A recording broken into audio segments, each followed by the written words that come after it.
We are back on Open Line. Great night to be joining us here. It is, of course, Ask an Attorney. We are asking the expert, and the expert, of course, attorney Kevin Kennedy from the Kennedy Law Firm. A lot of you online with us, and we certainly understand it's a great way to get incredible advice from the attorney himself. We are going to go back to our lines right now. So, Mary, we appreciate your patience. You are on Open Line. Do you have a question or a comment for Kevin? Are you with us, Mary? Yes. Okay. Yes. Do you have a question or a comment? I just have a question. Okay. I had a real bad wreck 1997, June the 12th, and it's been several years. I wondered if I could ever go back to court on it. The truth of the matter is there's a statute of limitations on personal injury in Tennessee, 1 year. If you don't file the claim, you're forever barred. If it were on property damage, you can go like 3 years in the state of Tennessee. If it's a contractual situation, you can go 6 years. But after 20, pretty much that's the end of the issue. It didn't say you didn't have a great case. That's why we cannot sit on our rights. Laches. There's an old legal maxim, don't sit on your rights. If my neighbor built the fence on me, I've got to move. If I say, well, I'll deal with that later, I'm not strong enough. Well, guess what? The law is against you. You've got to advance your own rights. And, you know, Kevin, I just wanted to insert here, one of the reasons, though, that I know so many people come to you is your experience. I mean, that is just, it seems like common sense. It is what it is. It is what it is. But you have 3 firms where you can draw from that experience. You know, over the years, I love to talk to experienced lawyers because I even tell my lawyers, you can come in and spend 10 minutes with me. I can tell you more in 10 minutes than you can research 12 hours. They look a little puzzled. And I said, yes, did you think about that? No. And so experience, it does make the difference. One of my great judge friends said, Kevin, that's why we call it the practice of law. So we continue to practice. Even my closing arguments, when I got a winner, I would hold on to it. But I honed it. And I took a little edge off here and took a little edge off there and then tried to make it perfection. All right. If you do have a question or a comment, you see the number on your screen, 615-737-7587. Get online with us so that we're able to get to as many calls as possible this evening. We are going back to the lines right now, and Belize is on the line with us. Belize, thanks for calling in. Do you have a question or a comment for Kevin? Yes, I do. I was wrongfully evicted from an apartment complex that had changed hands at least 4 times in the time that I was there. I got a letter from them, the property owners, that said that I had till like the 18th to talk to them, but I wasn't 2 months behind at all, and so I ended up going to court. Unfortunately, because my son was a drug addict, and now he's had 2 strokes, and he has epilepsy. But I was wrongfully evicted out of my house, and the judge wouldn't let me go back and get my back brace or anything. Well, and so I had to restock everything. I hear you. I think one of the things that should be taken away from her circumstance is that when you get the notice, do something about it. And when you get served papers, they say, well, it's only civil, you don't have to go. If you don't go, they will take a default judgment. And then if you don't go in 10 days, they will file one of these little papers and come and take all of your personality. And you say, well, I was in the hospital, I was sick. You've got to stay alert. Now, they cannot put you out if you're not in violation. So always advance your rights. You know, the Legal Services of Middle Tennessee is one of the great organizations, and they help lots and lots of people when they're confronted with that. So you should really consider that. And then if you, the very least, make your court appearance, say, Judge, can I have a continuance so that we can get some help for another day? Just be responsible. All right. Once again, Belize, thank you for calling in this evening. Great advice once again. All right, back to the lines. Melinda, we appreciate your patience. We're glad you called in. Do you have a question or a comment for Kevin? Yes, I have a question. In October 2011, my husband deserted me. I'm disabled. I'll never be able to work in any capacity. And he was my caretaker. He left me destitute. And at this moment, well, I've never had an address as where he is, but in trying to find him, I've discovered that he's had 5 outside children ranging from 2.5 years old to over 30.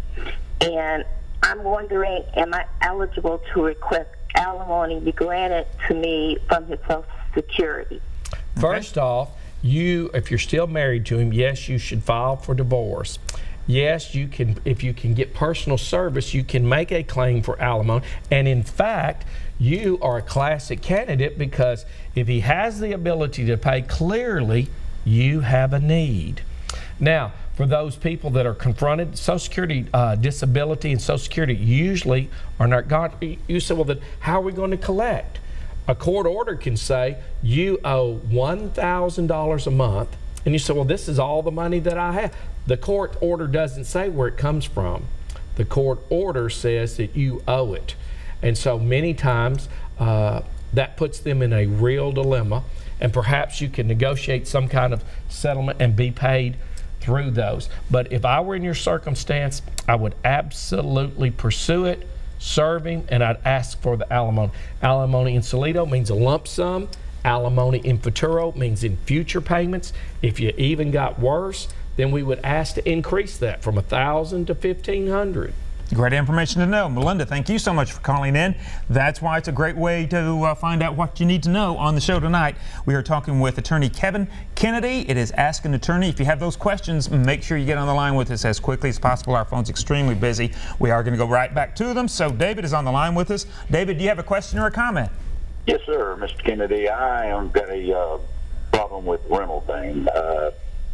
Rent's due on the 1st, and after the 5th, they put a 70% or whatever charge on it. It goes up about $800. Wow. And then yeah, they jacked. I've been here 4 years. So I'm a 4-year contract. December last year, they jacked up the rent $120. Then started charging us $35 a month for water, and then $8 insurance for the building outside. Let me stop you right there for 1 second, and I want to address that.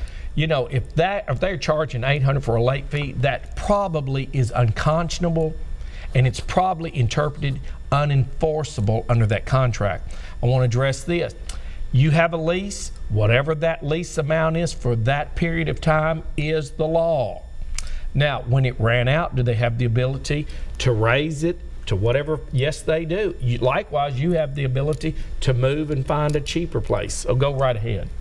They're not charging me $800 for a late charge. It's 10%. Then it goes from 7. My rent was $610 last year. When I signed the next lease for the next year, it went up $120. Plus, they added $35 a month of water, which there's no meters here to even check water. I don't know how they do that. Yep. I live by myself. And anyway, my bottom line is this: they sent me a letter the other day and said if you don't have the rent by the 15th, and I tried to explain, I've got almost all of it, but I won't have the rest till I get my check on the 19th. They said if the rent isn't in there the 15th, the lawyers will be coming after me for eviction. And I'm saying by the time the court papers come here and whatever they got to do, which I understand none of this, I'll have the rest of the rent. All right, well, you're dancing that little, you know, so many collection agencies are aggressive. They will lie to you. They will say if you don't have it here on the 15th, they use that as a technique to intimidate you so that you'll try to pay that on time. The vast majority is not that. Now, what does the law actually say? It doesn't give you a 10-day grace. So parts of this, if they continue to have one more trick for you, if you had continued to do this, it's due on the 1st and you're paying on the 20th, and then we could say there is a course of dealings, and that landlord has forfeited that, he has altered that, and we maintain that the course of dealings has altered that written agreement. The other lawyers say, wait a minute, that's statute of frauds. It's got to be in writing. Then we'll see what the judge says. That's why a creative lawyer makes a difference. Whatever the facts are, give me the facts, process it through this little computer, run to all my lawyers. Does anybody have a fighting defense? And they'll come, I don't like that one, I don't like that one. And this lawyer says, Kevin, I've got one that will work. I said, well, hit me and let's go. And that's the real world. Of course, you know, if you don't have that experience, you're going to come up short and they'll just move right on you. But never say never.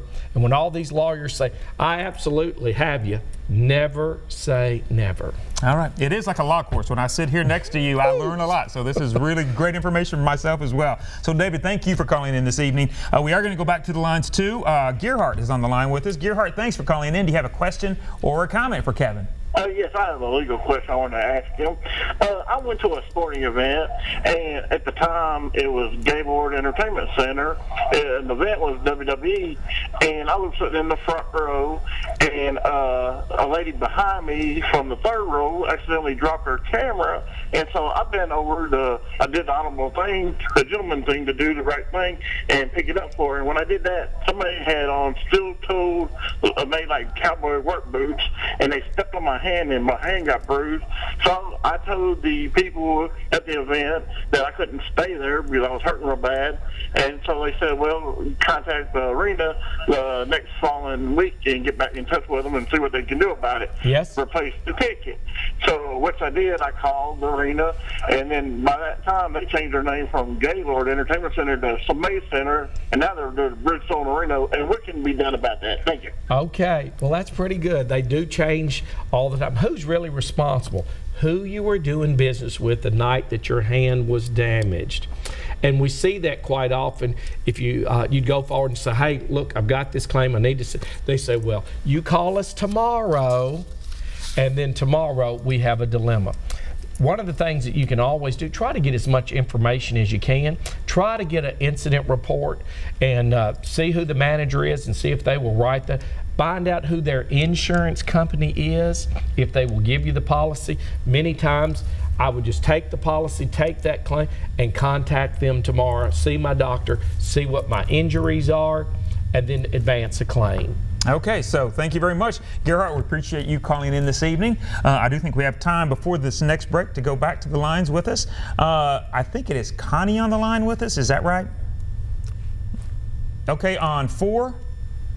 Well, okay, she's gone. All right, so we're going to go on to James. James, thank you for calling in this evening. Do you have a question or a comment for Attorney Kevin Kennedy?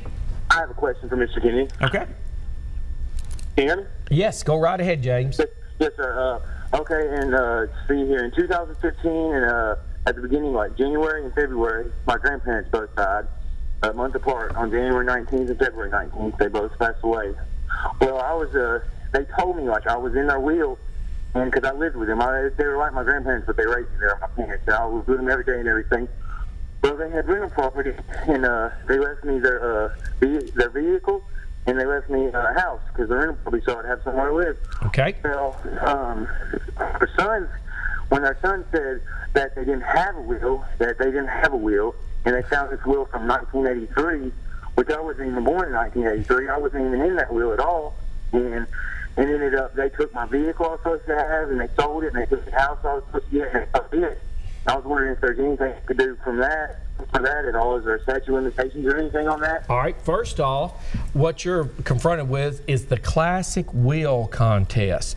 So some children can say, hey, we don't want Junior to get that. If they found the will and they threw it away, so, well, we got rid of this will, we've got 83.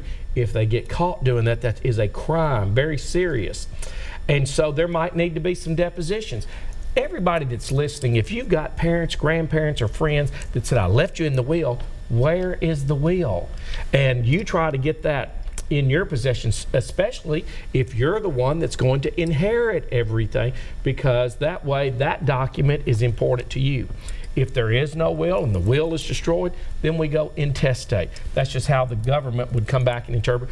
Children get per stirpes, each equal share, and you don't have to leave anything to a child. And so if you wrote them out of a will, they're out. But if you didn't have a will, they're in. And many things, it's very clever. So I say, everybody get a will. And who we're going to leave it to a responsible. One of the richest women I ever represented. I said, here's the will. Do you want to? She said, Kevin, I said, won't you transfer some money? You got more than we will ever use in your lifetime. And she said, I just can't trust them. And I said, wow. And those words ring in my ear. We have to do with people we can trust. That's a powerful word. Absolutely. So, James, thank you for calling in this evening. Jay is on the line with us right now. So, Jay, thank you for your patience. We're glad you called in. Do you have a question or a comment for Kevin? Yeah, thanks for taking my call. Mr. Sure. Kennedy, I got a question.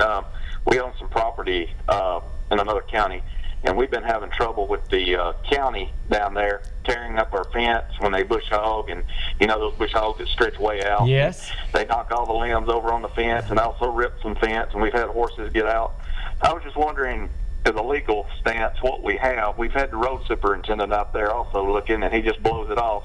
But I believe in taking pictures, and I've took lots of pictures, and I just wondered if you could give me any more advice. I give you a little direction. I'd get those pictures and that evidence, and I'd go see the county attorney and say who is representing, because it doesn't matter if it's a governmental entity, if it's a corporation, if someone tears up your property, they are liable.